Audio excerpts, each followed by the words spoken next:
Hello everyone. आज हम देखेंगे सी लैंग्वेज में topic call by value and call by reference.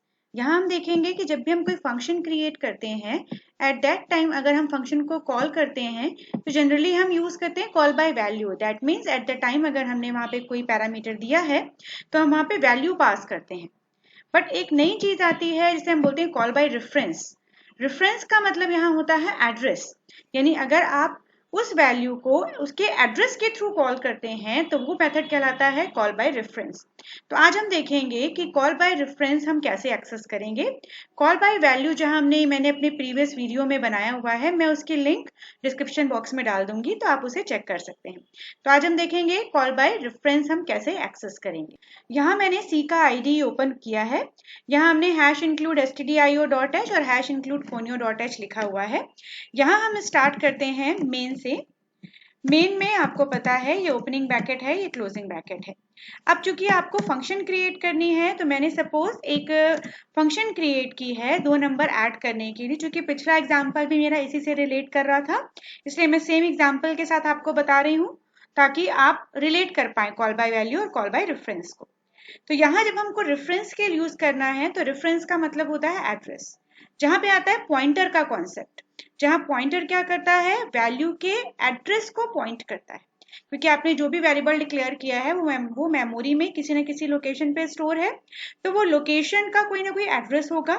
हम उस एड्रेस के थ्रू वैल्यू को फेच करेंगे और उस वैल्यू को यूज करेंगे। तो जब हम यहाँ पे यूज करेंगे, क्योंकि हम 2 इंटीजर नंबर यूज कर रहे हैं तो हम यहाँ पे इंटीजर यूज करेंगे और उसके बाद लगाएंगे पॉइंटर का साइन, जो ये रिप्रेजेंट कर रहा है कि यहाँ हम जो भी वैल्यू लेंगे वो रेफरेंस के थ्रू जाएगी। यहाँ यानी कि यहाँ हम वैल्यू पास नहीं करेंगे, हम पास करेंगे एड्रेस। अब हम यहाँ पे देखते हैं, हमने 3 वेरिएबल लेने हैं A, B और C, क्योंकि हमें 3 नंबर ऐड करने हैं। ठीक है, उसके बाद हमने लिखा यहाँ पे printf। मैंने एक मैसेज डाला है कि एंटर 2 नंबर्स। तो हम रन टाइम पे कोई ना कोई नंबर यहाँ पे इनपुट करेंगे। तो इनपुट करने के लिए scanf ले लिया। scanf में 2% लगाएंगे because the value are of integer type. एक वैल्यू जो है वो A में स्टोर होगी और एक वैल्यू जो है वो B में स्टोर होगी।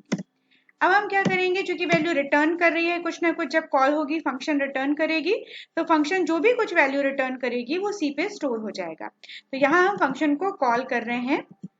कॉल करने के लिए यहाँ जनरली हम वैल्यू देते ए और बी, तो ए और बी वैल्यू पास होती, बट एट दैट टाइम हम यहाँ पे रेफरेंस पास करेंगे, address of A and address of B. तो यहाँ डायरेक्ट वैल्यू ना जाके उसका एड्रेस पास होगा।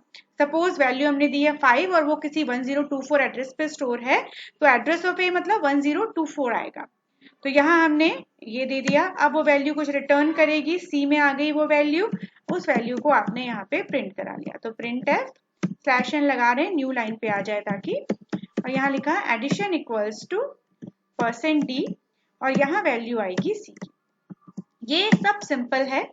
अब चेंजेस कहाँ पे आएंगे, जब आप फंक्शन को डिफाइन करते हैं।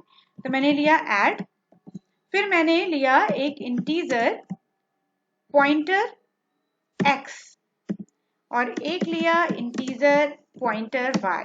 इसका मतलब ये है कि हमने यहाँ पे पास किया a का एड्रेस जो x पे जाके स्टोर हुआ, और जब किसी एड्रेस के सामने पॉइंटर लगता है तो वो बन जाती है उसकी वैल्यू।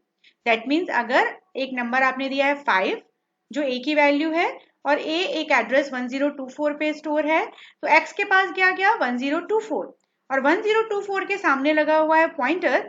दैट मीन्स वो क्या रिप्रेजेंट कर रहा है, 1024 के अंदर की वैल्यू जो है 5। तो पॉइंटर ऑफ x मतलब 5 और पॉइंटर ऑफ y मतलब जो भी आपने b की वैल्यू दी हुई है वो उस एड्रेस के थ्रू फेच होगी और वो y में जाके स्टोर हो जाएगी। ठीक है, और यहाँ में मैंने एक तीसरा वेरिएबल ले लिया है z, क्योंकि 2 नंबर को ऐड करना है। फिर जब हम ऐड करेंगे तो हम लिखेंगे z equals to pointer of x plus pointer of y, क्योंकि पॉइंटर ऑफ x में x की वैल्यू है, पॉइंटर ऑफ y में y की वैल्यू है। और फिर मैंने रिटर्न कर दिया z को, तो z की वैल्यू रिटर्न होके कहाँ गई, c में, और फिर वो वैल्यू प्रिंट हो गई। यहाँ लगा देते हैं गेट ch ताकि आपको आउटपुट के लिए होल्ड करना पड़े। ठीक है, अब मैं इसे सेव कर देती हूँ। अब मैंने इसे कंपाइल किया। एक वार्निंग आ रही है, function should return a value. कौन सी वैल्यू? मेन, क्योंकि मेन के आगे वॉइड नहीं लगाया हमने, तो हम यहाँ पे वॉइड लिख देते हैं तो नहीं आएगा।